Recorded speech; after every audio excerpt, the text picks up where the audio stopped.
iPhone 13 Pro Max. Ang problem niya yun, nagpi-flicker ng green. Bali, ano pala to na paggawa na before ni ma'am sa ibang tech. Na-repair na daw to before.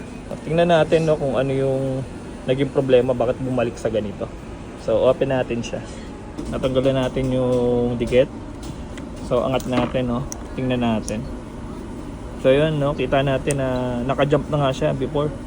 Kaya lang mayroon ako napansin na mali niyang ginawa. Dapat meron po tayong cover dito na nilalagay. Napapansin ko yung pagkakutkot niya no. Ano rin, hindi rin maayos. So, check natin kung kaya pa natin gawa ng paraan to. So, tanggalin natin. Okay, tapos silip natin sa microscope no. Kailangan natin silipin to. Kung makikita natin guys, yung terminal na kinutkot niya.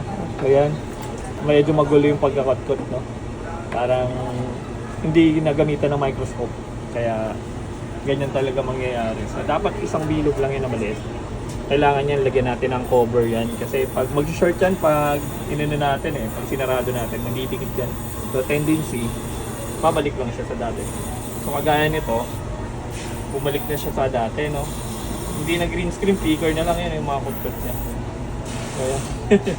Ito na yung kutkot.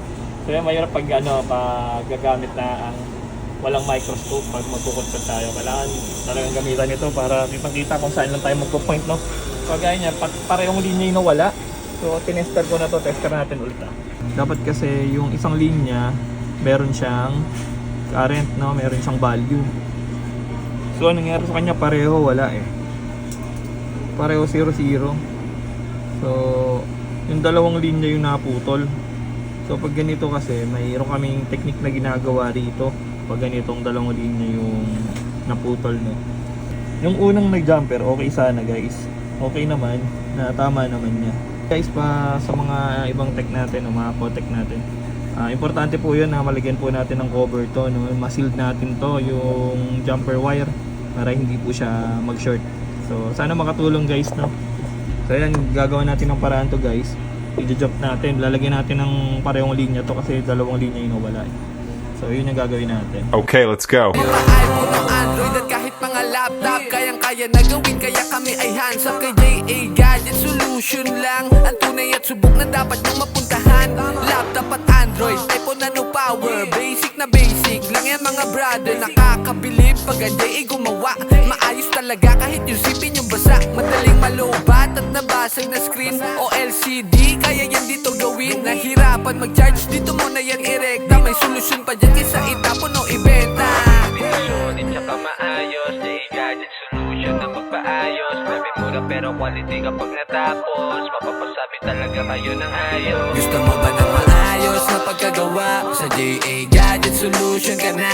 Pulitong repair, ito aking ibibida. Kayang-kaya dyan ayusin na naman ang sira. Tiyak garantisado, gawang panalo. Di minadali kaya gusto ng tao binabalikan. Ang galing niya di na bago. JA Gadget Solution na tayo. Gusto mo Alright, ito yung green screen kanina guys no, na 13 Pro Max. Yung nagpi-flicker na green. So yan, okay na, gawa na. Pwede na ulit sirain. So yan, bigay na natin to kay ma'am. Okay na po yung iPhone 13 Pro Max nyo. Yan, nagawa na natin ulit. Thank you. So yan, salamat po. Ang dami na pinagawa dito. Ayaw ma'am, thank you madam, salamat. Kaya ang laki ng discount na binigay ko kay ma'am. Oo nga, salamat. Thank you po. Thank you po, salamat.